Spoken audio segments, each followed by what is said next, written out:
Assalamualaikum warahmatullahi wabarakatuh. Perkenalkan kami dari kelompok 5. Di sini kami akan membahas tentang embrio dan kecamba. Baiklah, sebelumnya perkenalkan nama saya Yalisa. Di sini saya sebagai moderator sekaligus sebagai pemateri pertama. Baiklah, pada materi pertama ini saya akan menjelaskan tentang pengertian embrio. Jadi, embrio ini merupakan embrio tumbuhan ini adalah bakal tumbuhan baru yang terbentuk di dalam biji setelah pembuahan. Di mana embrio ini berasal dari zigot atau hasil fusi sel telur dan sperma. Nah, fungsi utamanya ini adalah memastikan kelangsungan hidup spesies siap untuk tumbuhan menjadi kecamba. Selanjutnya ada struktur embrio. Nah, struktur dasar embrio pada tumbuhan berbiji atau dikotil seperti Arabidopsis dan monokotil seperti padi itu meliputi yang pertama itu adalah kotyledon, di mana daun pertama embrio yang berfungsi menyimpan cadangan makanan. Nah, pada dikotil misalnya biji berkeping dua memiliki dua kotyledon. Selanjutnya ada monokotil. Nah, pada monokotil ini biji berkeping satu atau memiliki satu kotyledon atau disebut dengan subtelum. Kemudian ada meristem apikal atau tunas atau disebut dengan sam. Ini merupakan calon ujung batang atau pucuk dan tempat pertumbuhan ke atas. Nah, pada meristem apikal tunas ini pada monokotil sam dilindungi oleh koeloptil. Kemudian ada juga meristem apikal akar atau ram atau calon ujung akar di mana tempat pertumbuhan ke bawah. Selanjutnya ada juga hipokotil. Hipokotil ini merupakan calon batang di bawah kotyledon. Kemudian ada suspensor. Ini merupakan bagian yang menambahkan embrio ke jaringan induk di awal perkembangan atau kemudian menghilang. Kemudian di sini ada juga tahap perkembangan embrio. Nah, embrio ini berkembang melalui serangkaian tahap yang teratur. Yang pertama itu ada tahap zigot atau awal, di mana sel sperma atau zigot membelah secara tidak simetris atau membentuk sel bakal embrio dan sel suspensor. Kemudian pada tahap kedua ada globular, di mana embrio berbentuk bola kecil, garis keturunan utama seperti kulit luar, jaringan dasar dan jaringan pembuluh mulai terbentuk. Yang ketiga ada jantung atau dikotil. Nah, di sini embrio mulai membentuk dua kotyledon yang menyerupai bentuk hati atau jantung. Nah, di sini semua pola dasar sudah lengkap. Tahap selanjutnya itu ada torpedo atau bencotyledon, di mana pada tahap ini organ-organ yang terbentuk mulai memanjang, embrio membesar dan terlipat di dalam biji. Sam dan ram sudah terorganisasi penuh. Pada tahap terakhir yaitu tahap maturasi atau pematangan, embrio menimbun cadang makanan, protein atau lemak dan biji mengering dan siap memasuki masa dormansi. Mungkin itu penjelasan dari saya. Langsung saja ke rekan saya. Baiklah, di sini saya akan melanjutkan materi yaitu proses terbentuknya embrio setelah pembuahan hingga berkembang menjadi kecamba. Yang pertama itu ada proses terbentuknya embrio setelah pembuahan. Nah, di mana terdapat pembelahan zigot. Nah, setelah terbentuk, zigot itu tidak langsung berkembang menjadi embrio lengkap, tapi terlebih dahulu mengalami pembelahan sel secara mitosis. Nah, zigot ini membelah menjadi 2 sel, lalu 4 sel, kemudian 8 sel, dan seterusnya hingga terbentuknya gumpulan yang lebih banyak. Nah, pada tahap ini, struktur embrio masih sangat sederhana, namun pembelahan ini penting untuk memperbanyak jumlah sel yang kelaknya akan berdiferensiasi menjadi bagian-bagian tubuh embrio. Nah, kemudian pembentukan proembrio. Nah, seiring dengan pembelahan yang terus berlangsung, sel-sel mulai tersusun membentuk struktur awal yang disebut proembrio. Proembrio merupakan tahap embrio muda yang belum menunjukkan pembagian fungsi sel yang jelas. Nah, pada tahap ini, sel-sel masih bersifat seragam dan belum terdiferensiasi menjadi jaringan atau organ khusus. Kemudian ada diferensiasi sel. Nah, proembrio mengalami proses diferensiasi, yaitu perubahan dan spesialisasi sel sehingga membentuk bagian-bagian penting dari embrio. Pada tahap ini, mulai terbentuk struktur yang lebih jelas. Antara lain ada radikula, yaitu bakal akar yang nantinya tumbuh ke bawah menembus tanah untuk menyerap air dan mineral. Kemudian adalah plumula, yaitu bakal tunas yang akan berkembang menjadi batang dan daun muda. Kemudian ada kotyledon, yaitu daun lembaga yang berfungsi sebagai penyimpan cadangan makanan bagi embrio. Kemudian lanjut ke perkembangan menjadi kecamba. Nah, di mana tahap ini terdapat imbisi, yaitu sebuah proses awal perkecambahan di mana air akan masuk ke dalam benih sebagai langkah pertama untuk memulai pertumbuhan kecamba. Masuknya air ke dalam benih terjadi melalui proses difusi maupun osmosis. Nah, osmosis terjadi karena kondisi benih yang kering memiliki potensial air lebih rendah dibandingkan lingkungannya, sehingga air bergerak masuk ke dalam jaringan benih. Nah, pada tahap ini, benih yang kering akan menyerap air, terutama melalui mikropil, yaitu lubang kecil pada biji, dan juga melalui testa atau kulit biji. Air yang diserap akan mengakibatkan lapisan koloid di dalam biji mengembang, sehingga volume biji dapat meningkat hingga mencapai sekitar 200%. Akibat perkembangan ini, kulit biji menjadi lunak bahkan bisa pecah, yang kemudian memungkinkan oksigen dapat masuk ke dalam biji untuk menunjang proses respirasi.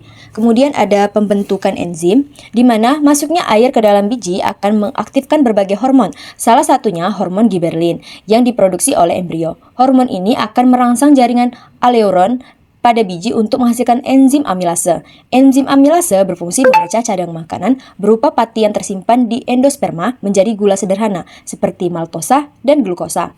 Gula sederhana ini kemudian digunakan sebagai sumber energi melalui proses respirasi seluler untuk mendukung pertumbuhan embrio. Selain amilase, enzim lain seperti protase dan lipase juga dapat terbentuk untuk memecah protein dan lemak. Kemudian ada pemanjangan radikula. Nah, pemanjangan sel radikula yaitu bagian embrio yang berkembang menjadi akar primer. Proses ini merupakan tanda nyata dimulainya pertumbuhan kecambah.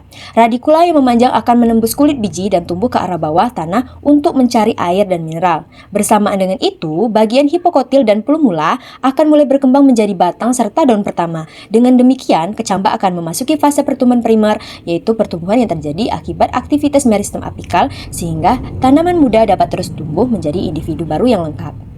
Baiklah, di sini saya akan membahas tentang faktor yang mempengaruhi perkecambahan biji dan pertumbuhan kecambah. Yang pertama itu ada faktor internal yang mencangkup tingkat kemasakan benih. Tingkat kematangan tanaman menjadi salah satu faktor utama yang mempengaruhi produksi dan kualitas benih. Selama fase vegetatif, tanaman cenderung menghasilkan lebih banyak dari kebutuhan dasarnya. Kelebihan hasil asimilasi tersebut disimpan dalam bagian vegetatif sebagai senyawa cadangan yang sebagian besar terdiri dari karbohidrat, meskipun seringkali juga mengandung lipid dan protein dalam jumlah yang banyak. Yang kedua itu ada ukuran benih. Ukuran benih juga merupakan salah satu faktor yang mempengaruhi kualitasnya, yang dimana ukuran benih seringkali berkorelasi dengan viabilitas dan vigor seperti pada benih Acacia crassicarpa, di mana benih yang lebih berat cenderung memiliki vigor yang lebih baik. Yang ketiga itu ada dormansi. Secara biologis, dormansi benih berfungsi sebagai mekanisme untuk mengoptimalkan penyebaran benih, memastikan perkecambahan terjadi pada waktu dan tempat yang tepat, yang merupakan aspek penting dalam ekologi. Meski mekanisme dormansi juga berperan dalam memastikan kesesuaian lingkungan untuk perkecambahan. Yang keempat itu ada gen. Gen adalah substansi atau materi pembawa sifat yang diturunkan dari induk. Gen mempengaruhi ciri dan sifat makhluk hidup, misalnya bentuk tubuh, warna bunga, warna rasa buah. Gen juga menentukan kemampuan metabolisme makhluk hidup sehingga mempengaruhi pertumbuhan dan perkembangannya. Yang kelima itu ada hormon. Hormon merupakan zat yang berfungsi untuk mengendalikan berbagai fungsi di dalam tubuh. Meskipun kadarnya sedikit, hormon memberikan pengaruh yang nyata dalam pengaturan berbagai proses dalam tubuh. Yang dimana beberapa hormon diantaranya itu adalah auksin yang berfungsi untuk mendorong perluasan sel, menstimulasi pembentukan bunga, buah, dan mengaktifkan kambium untuk membentuk sel-sel baru. Yang kedua itu ada hormon sitokinin yang berfungsi memacu pembelahan sel serta mempercepat pembentukan akar dan tuna. Yang ketiga ada hormon giberalin yang berfungsi merangsang pembelahan dan pembesaran sel serta merangsang perkecambahan biji. Pada tumbuhan tertentu, giberalin dapat menyebabkan munculnya bunga lebih cepat. Dan yang keempat ada hormon etilen yang berperan untuk menghambat pemajangan batang, mempercepat penuaan buah, dan menyebabkan penuaan daun. Yang kedua itu ada faktor eksternal yang mencakup yang pertama ada suhu. Suhu adalah faktor lingkungan utama yang mempengaruhi uji daya tumbuh kecambah. Suhu mempengaruhi proses fisiologis dan biokimia yang mendukung perkecambahan termasuk penyerapan udara, aktivasi enzim, dan pembelahan serta perpanjangan sel. Jika suhu terlalu tinggi, hal itu dapat merusak membran sel benih yang mengakibatkan hilangnya viabilitas. Yang kedua ada kelembapan. Pada kondisi media tanam yaitu kertas yang basah, pengulangan 2 kali cenderung lebih basah dan lebih lembab dibandingkan dengan kertas pengulangan 1 kali karena menyebabkan benih-benih memperoleh jumlah benih abnormal terbanyak. Hal tersebut menyebutkan bahwa kelembapan merupakan salah satu faktor yang mempengaruhi uji daya kecambah. Yang ketiga itu ada sterilitas pada perkecambahan, yang merupakan faktor yang mempengaruhi daya kecambah benih, yang dimana sterilitas benih tidak akan mudah terkontaminasi oleh bakteri ataupun jamur, sehingga daya perkecambahan optimal. Dan yang keempat ada media tanam. Nah, selain faktor eksternal yang sangat berpengaruh pada proses perkecambahan adalah media, yang dimana digunakan sebagai uji daya kecambah perlu memenuhi beberapa kriteria, yaitu berpori untuk mendukung pertumbuhan akar, mampu mempertahankan kelembapan saat pengamatan berlangsung, memiliki pH 6-7, serta bebas dari jamur, bakteri, dan bahan beracun. Selain itu, media tersebut harus memiliki porositas tinggi serta drainase dan aerasi yang baik. Yang kelima ada udara. Udara dipengaruhi oleh sifat biji itu sendiri, terutama kulit perlindungannya dan jumlah udara yang tersedia pada media sekitarnya, sehingga tingkat pengambilan udara juga turut dipengaruhi oleh suhu. Perkembangan benih tidak akan dimulai bila air belum terserap masuk ke dalam biji, yang dimana protoplas sel hidup terdiri dari air, dan fungsi air antara lain yang pertama untuk melembabkan kulit biji sehingga menjadi pecah atau robek agar terjadi perkembangan embrio dan endosperma. Yang kedua, memberikan fasilitas masuknya oksigen ke dalam biji. Yang ketiga, untuk mengencerkan protoplasma sehingga dapat mengaktifkan berbagai fungsinya. Yang keempat, sebagai alat transportasi larutan makanan dan endosperm atau kotiledon ke titik tumbuh di mana akan terbentuk protoplasma baru. Yang keenam itu ada oksigen. Saat berlangsungnya perkecambahan, proses respirasi akan meningkat disertai dengan meningkatnya pengambilan oksigen dan pembuangan karbon dioksida, udara, dan energi panas. Dan yang terakhir itu ada cahaya. Kebutuhan biji akan ringan untuk perkecambahannya bervariasi tergantung pada jenis tanaman. Besarnya pengaruh cahaya terhadap perkecambahan tergantung pada intensitas cahaya, kualitas cahaya, serta lamanya penyalinan. Nah, klasifikasi biji berdasarkan pengaruh cahaya. Yang pertama, memerlukan cahaya untuk mempercepat perkecambahan, misalnya pada selada. Yang kedua, memerlukan cahaya, misalnya pada bayam. Dan yang ketiga, dapat berkecambah di tempat gelap ataupun terang, misalnya pada kubis dan kacang-kacangan. Baiklah, saya di sini akan melanjutkan materi dari teman saya, yaitu struktur dan perkembangan kecambah serta perbedaan perkecambahan epigeal dan hipogeal. Satu, yaitu pengertian kecambah pada tumbuhan. Perkecambahan atau kecambah pada tumbuhan adalah suatu proses awal pertumbuhan biji yang ditandai dengan keluarnya radikula sebagai calon akar dan plumula sebagai calon batang. Nah, setelah biji mengalami imbibisi atau penyerapan air. Nah, proses ini merupakan tahap transisi penting dari fase embrio menuju fase tanaman muda yang mandiri. Yang kedua ada struktur kecambah. Yang pertama radikula. Radikula adalah bagian embrio yang akan berkembang menjadi akar primer pada tumbuhan. Pada saat perkecambahan, radikula merupakan struktur pertama yang muncul menembus kulit biji untuk menuju tanah. Nah, fungsinya itu sangat penting, yaitu sebagai calon akar yang bertugas menyerap air dan mineral dari tanah, serta memberikan kekuatan agar kecambah dapat berdiri tegak. Lalu ada plumula. Plumula merupakan bagian embrio yang akan tumbuh menjadi batang dan daun pertama pada tumbuhan. Nah, saat perkecambahan, plumula akan tumbuh ke atas menuju cahaya dan nantinya membentuk sistem pucuk yang lebih kompleks, meliputi batang utama, cabang, serta daun. Fungsi utama plumula adalah mengawali pertumbuhan bagian atas tumbuhan sehingga kecambah dapat melakukan fotosintesis setelah daun pertama berkembang.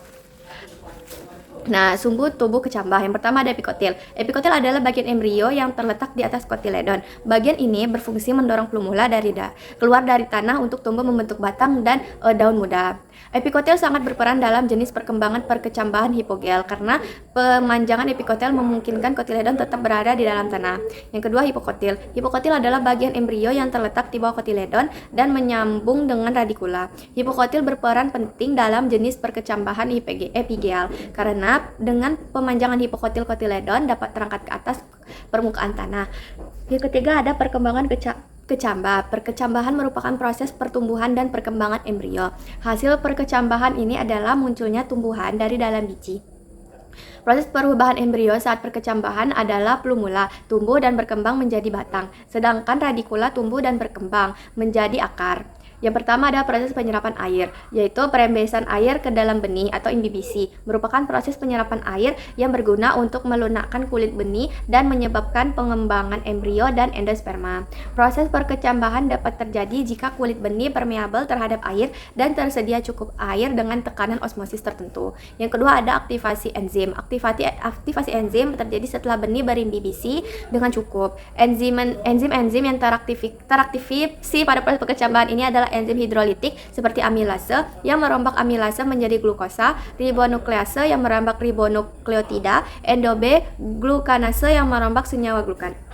Yang ketiga ada perombakan cadangan makanan. Yang keempat ada translokasi makanan ke titik tubuh. Kelima pembelahan dan pembesaran sel. Yang terakhir yaitu munculnya radikal dan pertumbuhan kecambah. Munculnya radikal merupakan tanda bahwa proses perkecambahan telah sempurna. Proses ini kemudian diikuti oleh pemanjangan dan pembelahan sel-sel. Pemanjangan sel-sel berlangsung dalam 2 fase. Yang pertama ada fase lambat, di mana pemanjangan sel tidak diikuti dengan penambahan bobot kering, dan fase 2 atau fase cepat yang ditandai dengan penambahan bobot segar serta bobot kering. Berdasarkan jumlah kotiledonnya, biji dibedakan menjadi 2 jenis, yaitu ada biji monokotil dan biji dikotil.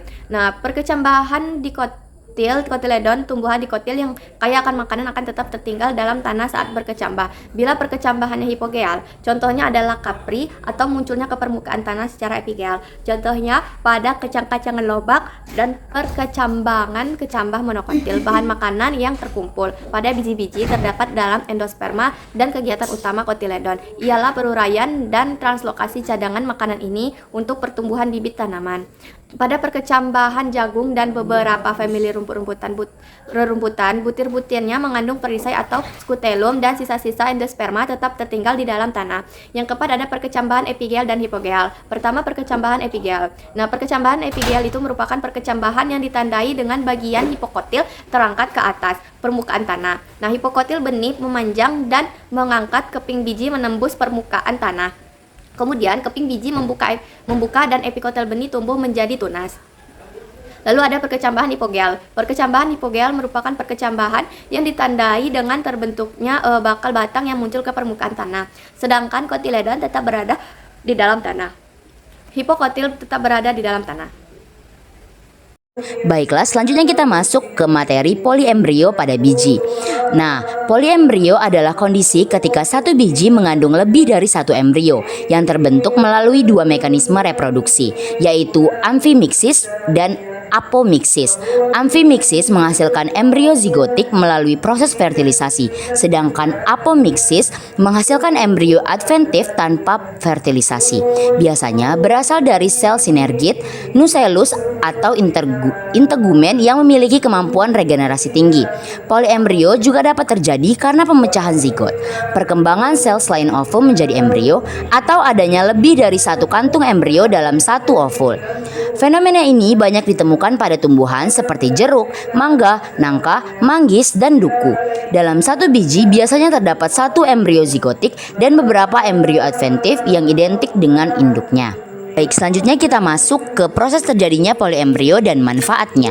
Nah, poliembrio memberikan manfaat penting dalam bidang pertanian dan pemeliharaan tanaman.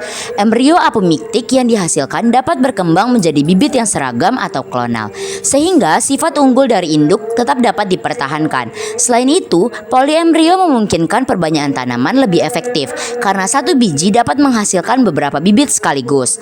Kombinasi embrio seksual dan aseksual dalam satu biji juga meningkatkan keberagaman dan ketahanan pada bibit.